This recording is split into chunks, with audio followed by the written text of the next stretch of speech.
Maître Hubert Gaudret, bonjour. Est-ce que vous pouvez vous présenter et présenter votre étude avant de nous raconter votre histoire ? Bonjour Caroline, je suis donc Hubert Gaudret, notaire sur Alençon, désormais Val-Frambert depuis quelques mois, dans une étude d'une quinzaine de personnes. Vous écoutez Histoire vraie, les notaires vous racontent. Je suis Caroline Nogueras. J'ai été saisi de la succession de Francis, mon défunt, par ses deux enfants, Philippe et Caroline, qui sont des clients que je connaissais depuis longtemps. Et donc ils viennent me voir en août 2015 pour ouvrir la succession de leur papa qui venait de décéder des suites d'une longue maladie. Donc ils étaient accompagnés de leur maman, dossier a priori sans histoire. Et donc j'ouvre le dossier de succession, cette succession était quand même relativement importante avec beaucoup d'actifs immobiliers. C'est-à-dire ? Des biens, donc déjà la résidence principale du couple, des biens immobiliers reçus par héritage pour le défunt de ses parents, et puis divers biens immobiliers qu'ils avaient achetés sur 3-4 villes et une en Martinique pour refaire de la défiscalisation immobilière. Donc un patrimoine conséquent. Un patrimoine conséquent pour notre secteur, puisque c'est vrai que les successions moyennes sur Alençon tournent en général entre 200 et 300 000 euros. Là, on était plutôt sur un dossier qui avoisinait les 600-700 000 euros. Alors Francis était chef d'établissement scolaire. Il était également par ailleurs maire de sa commune depuis de longue date. Donc en tant que chef d'établissement scolaire, il était toute la semaine en déplacement. Il ne rentrait que le week-end, puisqu'il avait un logement de fonction dans l'établissement dans lequel il exerçait. Et donc quelqu'un a priori sans histoire.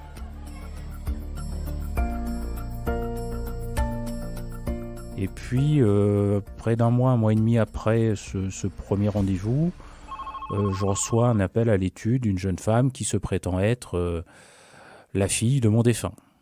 Et elle nous annonce également qu'elle aurait un petit frère mineur qui serait également le fils de mon défunt. Suite au décès de son père biologique, elle avait interrogé toutes les études du secteur pour savoir quel était le notaire en charge de la succession de Francis. Et de fil en aiguille, en ayant interrogé toutes les études, elle a fini par tomber sur la nôtre et d'avoir ma collaboratrice qui est en charge du dossier, on finit par lui dire évidemment on a la succession de Francis en cours à l'étude. Quelle est votre réaction à ce moment-là ? Parce que ces deux enfants, vous ne les connaissez pas. Alors je suis un peu surpris parce que je ne m'attendais pas du tout à ce type de révélation. Rien dans le dossier ne laissait présupposer que Francis ait eu deux enfants par ailleurs. Et dans quelles circonstances, je ne le savais pas. Donc je marchais un peu sur des œufs, je ne savais pas quel était le degré d'information, ni quel degré d'information avait la veuve. Et donc à ce titre-là, avant de reprendre contact avec eux, je voulais m'assurer que ce coup de fil n'était pas quelque chose de totalement, entre guillemets, fantaisiste, et que c'était bien réel. Alors on interroge l'état civil de la mairie du lieu de naissance des deux enfants, Émilie et Lucas, et de fait, la mairie nous confirme qu'ils ont bien été reconnus par Francis 1 an avant son décès. Alors là, puisque vous connaissez les Caroline et son frère, qu'est-ce que vous vous dites à ce moment-là ? Comment je vais leur annoncer ? Est-ce qu'ils sont au courant ? La première question, oui, c'est la surprise, c'est de me dire est-ce qu'ils sont informés de l'existence de ces deux enfants ? Si oui, pourquoi ils ne m'en ont pas parlé ? Donc j'étais vraiment dans l'expectative. Je ne savais pas trop par quel bout prendre le dossier et comment faire pour les recontacter. Donc je leur dis de reprendre rendez-vous rapidement avec moi pour faire un point sur le dossier, car j'ai un souci dans le dossier, mais sans leur en dire plus. Donc je les reçois quelques jours après, tous les trois, et puis sans tourner autour du pot, j'annonce la nouvelle, je leur annonce que j'ai été saisi d'un coup de fil par une personne qui se prétend être la fille de Francis, avec un petit frère mineur, et je leur demande est-ce que vous étiez informés. Et puis là je vois la veuve qui part en pleurs, complètement effondrée, les deux enfants un peu plus stoïques, et puis finissent par me dire que oui, ils avaient connaissance de l'existence de ces deux enfants, mais leur père leur avait soutenu qu'il ne les avait pas reconnus et donc qu'ils n'étaient pas héritiers. Est-ce que vous êtes étonné à ce moment-là que ces deux enfants de cette première union ne vous aient jamais évoqué ces possibles autres enfants ? Alors oui, je suis un peu surpris parce que j'avais quand même une relation de confiance avec Caroline et Philippe, je les connaissais bien, donc je pensais qu'elle aurait pu me donner l'information, même si c'est peut-être quelque chose qui était difficile à annoncer, parce que je pense que c'était dur à vivre pour eux. Lors de ce deuxième rendez-vous, lorsque vous annoncez à Caroline et Philippe que les enfants de la double vie de leur père ont en réalité été reconnus, contrairement à ce que leur père leur avait dit, comment ils réagissent ? Ils ont l'impression d'une seconde trahison, puisqu'ils ont déjà été trahis, entre guillemets, par leur père du fait de cette double vie. Et ils découvrent qu'en réalité, il leur a menti jusqu'au bout.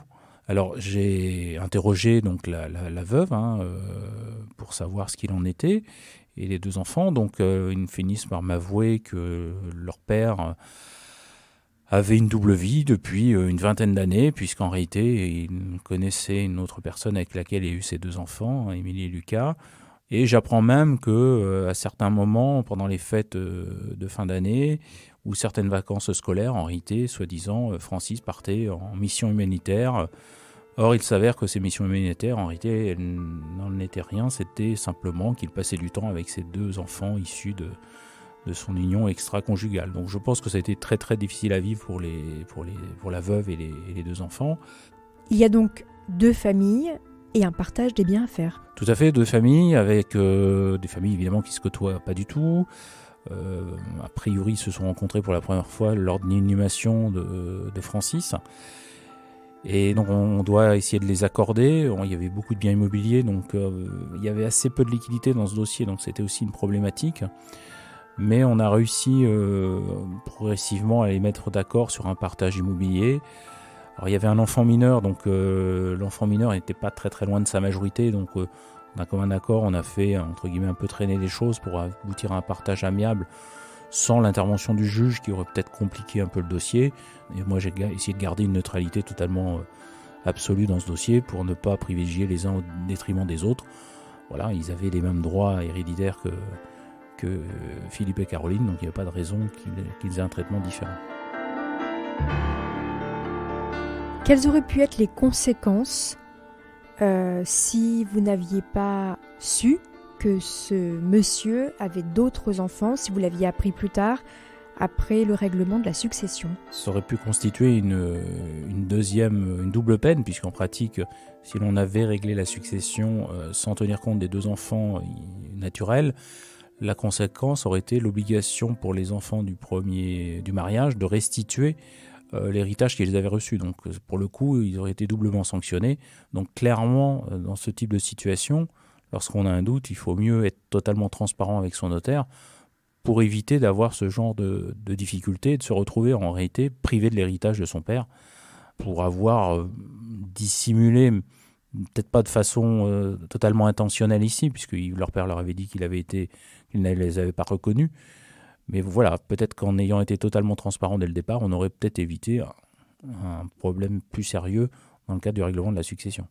Maître, si Francis n'avait pas reconnu ces deux enfants issus de sa double vie, est-ce que ces enfants-là auraient quand même pu prétendre à la succession de leur père ? Ils auraient pu effectivement prétendre à la succession de leur père, à condition de faire reconnaître leur filiation par une action en recherche de paternité, action qui peut être intentée dans les 10 ans qui suivent la majorité des deux enfants. Donc en fin de compte, dans les 12 ans qui suivaient le décès de Francis, les deux enfants naturels auraient pu faire reconnaître le lien qui les unissait à Francis. Maître, en quoi cette histoire vous a profondément touché ?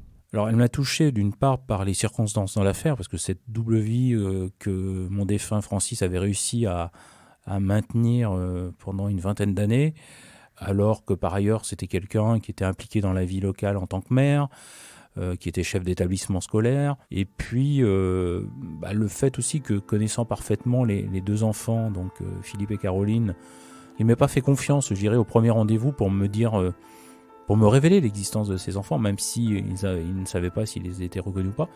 Voilà, j'ai le sentiment un peu que les clients ne m'ont pas fait totalement confiance dans ce dossier-là, et ça m'a un petit peu vexé, entre guillemets, attristé. Mais clairement, je pense qu'il faut tout dire à son notaire.